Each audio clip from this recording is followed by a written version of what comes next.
Hello and welcome to the Cinematic Attic YouTube channel. Let's take a look at all of the fun stuff I picked up since the last video. I'll start out with this, Red Rings of Fear. This is an Italian giallo film from Scorpion. I don't know how long this Blu-ray's been out, but I got it because in July the theme of my movie watching was 1978. I saw that I had this in my collection on DVD, but full screen, bad print, same old story. So I went online, found this nice Blu-ray copy, picked it up, watched it. Here we are. From Vinegar Syndrome and partner label for the month of July. I only picked up one of their actual releases, which is difficult to do. As always, I want to get all of it, but I'm trying to be good. I picked up this double feature from of Jess Franco films, Two Undercover Angels and Kiss Me Monster. I picked this up specifically because it will upgrade this full screen DVD, which I will now get rid of. I recently had picked up a multi-pack of horror films. Among them was The Severed Hand, but it was in full screen. Fortunately, I knew that Vinegar Syndrome had put that out, so I ordered it as part of my July order. Still had slipcover copies, so that was great. So now I have this in proper aspect ratio. And then from the Fun City Editions partner label, I picked up Coca-Cola Kid because I realized that in my collection I actually had the VHS, so I can upgrade this now. Then I picked up a couple of the, well, two of the three Chuck Norris films that Kino Lorber put out recently. A Force of One and The Octagon. I got these both to upgrade full screen DVDs that I had. The third film, I believe, was Good Guys Wear Black. I already had on a widescreen disc, so I was fine with that. But these, I had to actually order from different places just to get decent prices. One was from Amazon, one was from Target online. And while I was ordering from Target, I saw they had this for sale. This is one that I had been wanting to buy from Vinegar Syndrome, Berserker. They had it for a good price, so I just threw it in the cart. So, Berserker. Then, from Kino Lorber,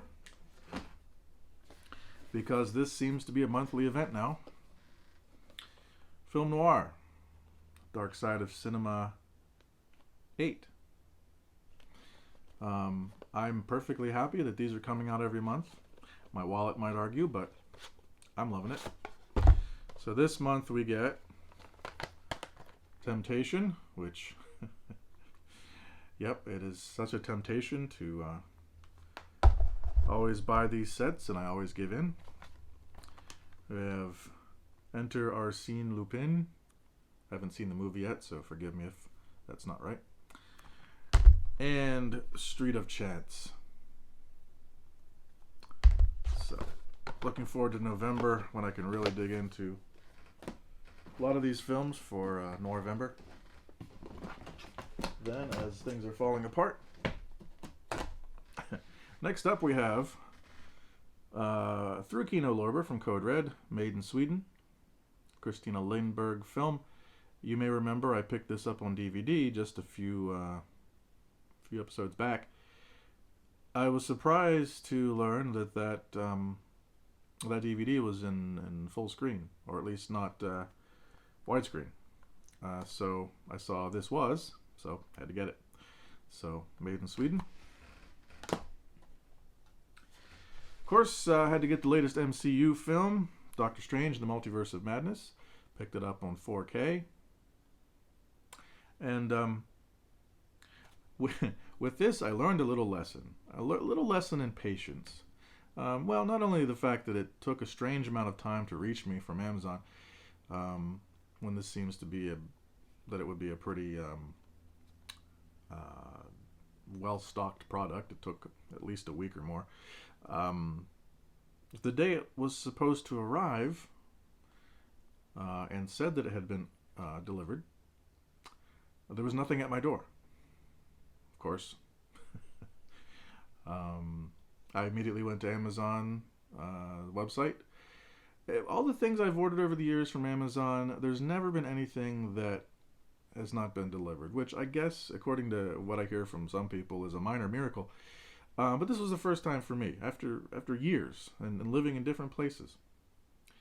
And of course, the Amazon website says, wait 24 hours, because within 24 hours, most packages show up.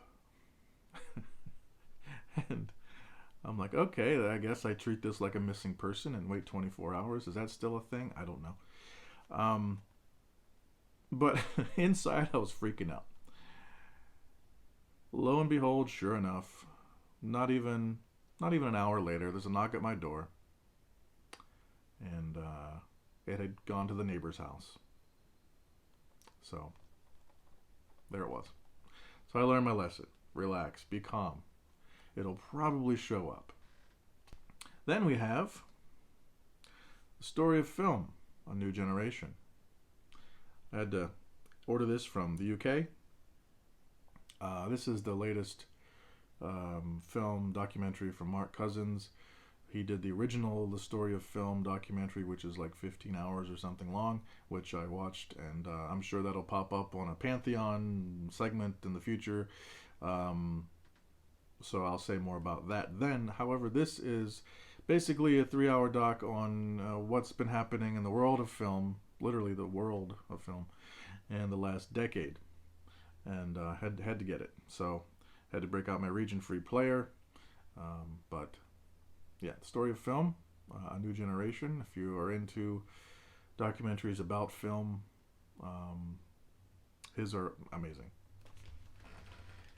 And then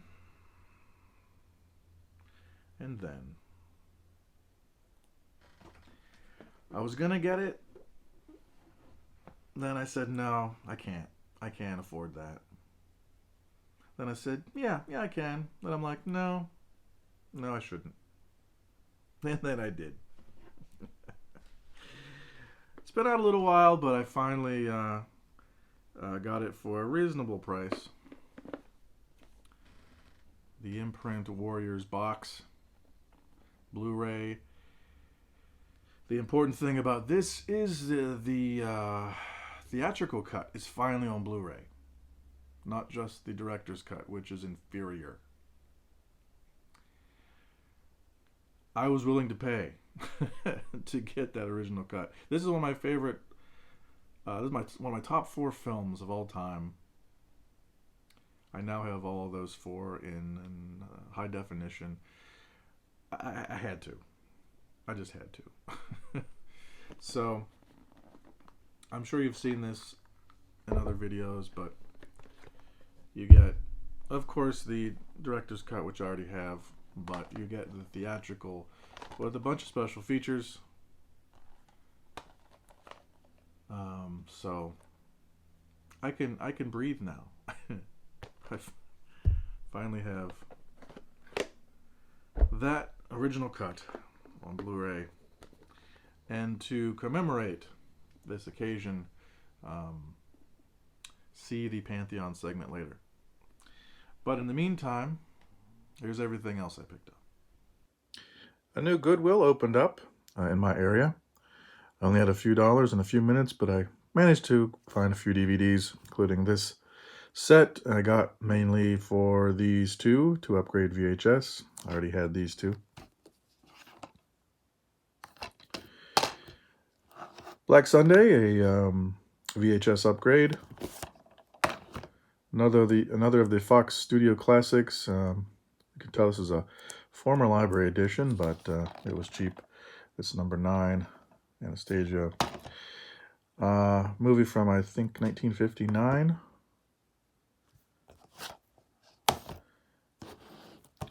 This, I believe, Russian film from 1956. Again, another former library copy. And found this Warner Archive edition of a TV movie, miniseries perhaps, Blue Night. And so these VHS will be on the way out. From an antique mall, I got these two items. And from Big Lots, got these three items. And this one will upgrade this VHS. From Amazon. Also from Amazon. In a recent video, I marked this VHS as deleted because I got the DVD. Looking at it a little more closely though, original cut with 20 extra minutes, essentially what they call the roadshow version. And I looked into getting that version on a disc, and it's out there on a Twilight Time Blu-ray, which is out of print, going for around $80. And from what I've read, it exists on that Blu-ray as a special feature. And as such, it is not presented in widescreen. The regular feature is, of course, but the longer version isn't, according to what I've read. I don't really want to pay $80 to find out. So, for now, I'll be keeping this.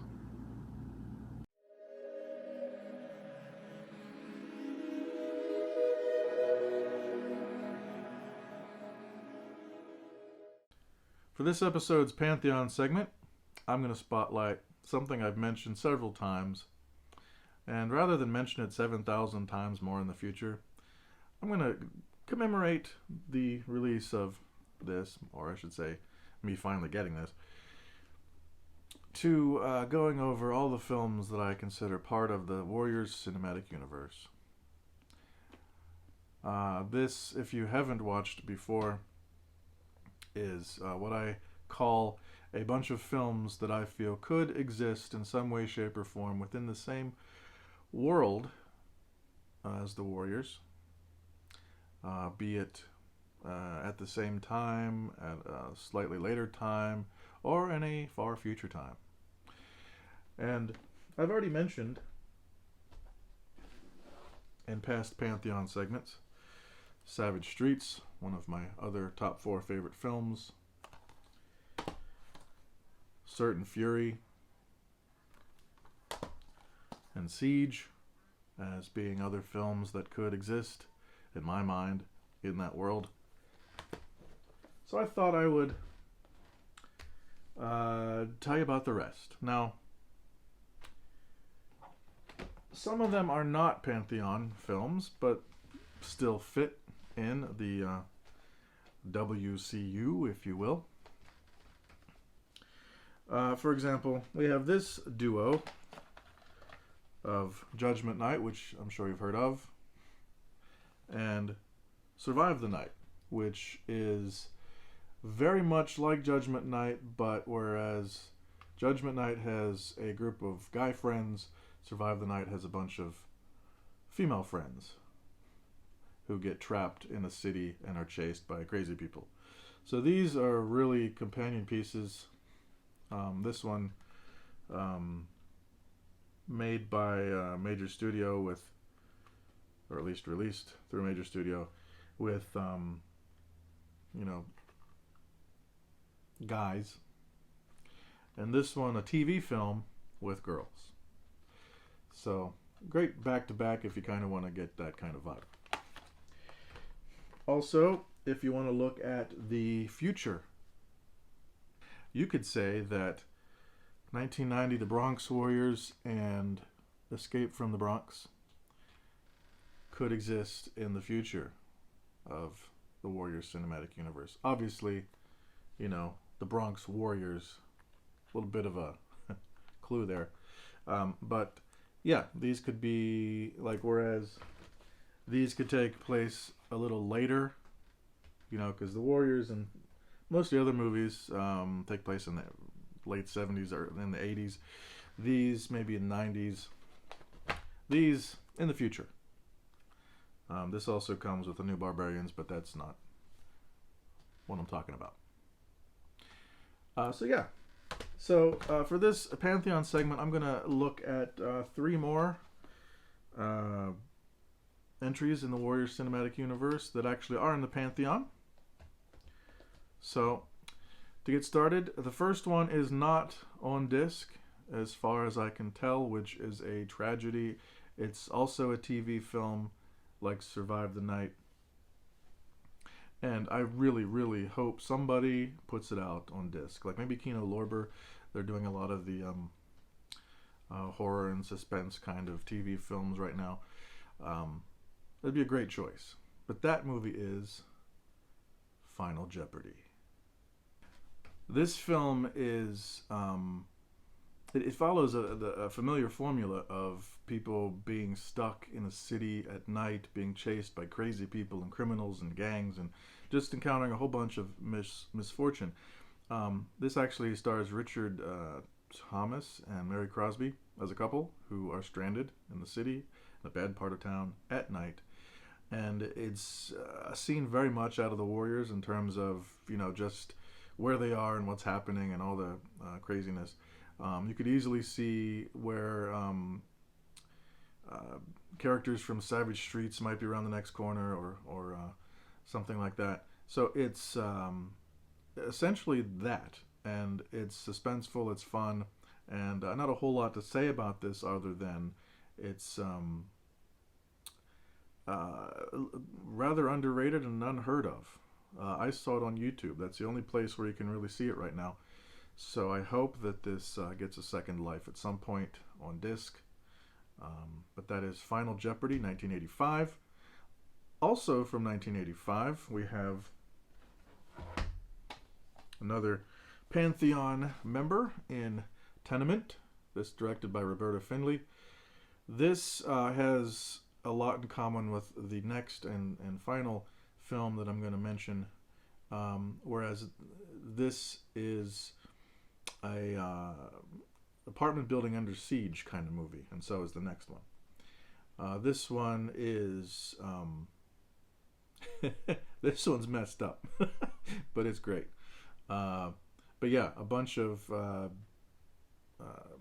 crazed gang people attack these people in this apartment building, which looks like it's in a apocalyptic wasteland, which is really what kind of helps tie it to the other films, as well as the look of the characters and the feel of everything just being a little off and a little more perilous than what the real world might feel like.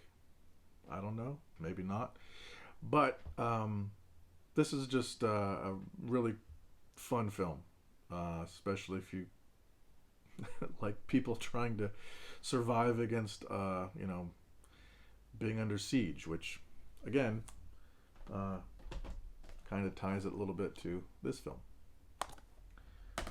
So a lot of these films have similar settings, similar themes, similar plots, but that's kind of part of what makes it all work. But yeah, Tenement, love this one. And the final one, also an apartment building under siege film. This one is Enemy Territory from 1987. Only, as of now, available on VHS, which is fine, except that it needs... Vinegar Syndrome, Severin, anybody? It needs a Blu-ray.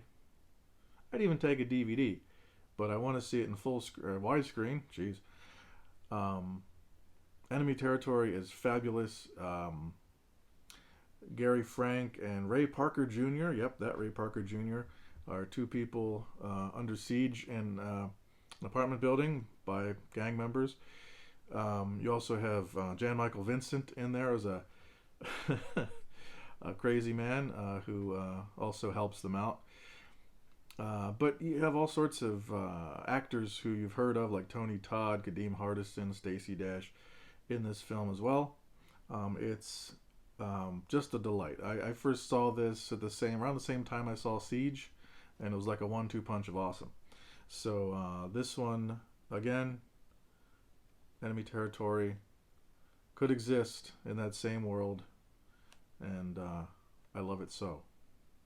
So there.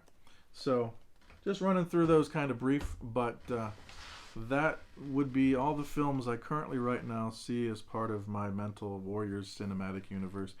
I've had a few other suggestions from some other people that I need to check out to see if they give me that same kind of vibe, if they would be inducted, as it were.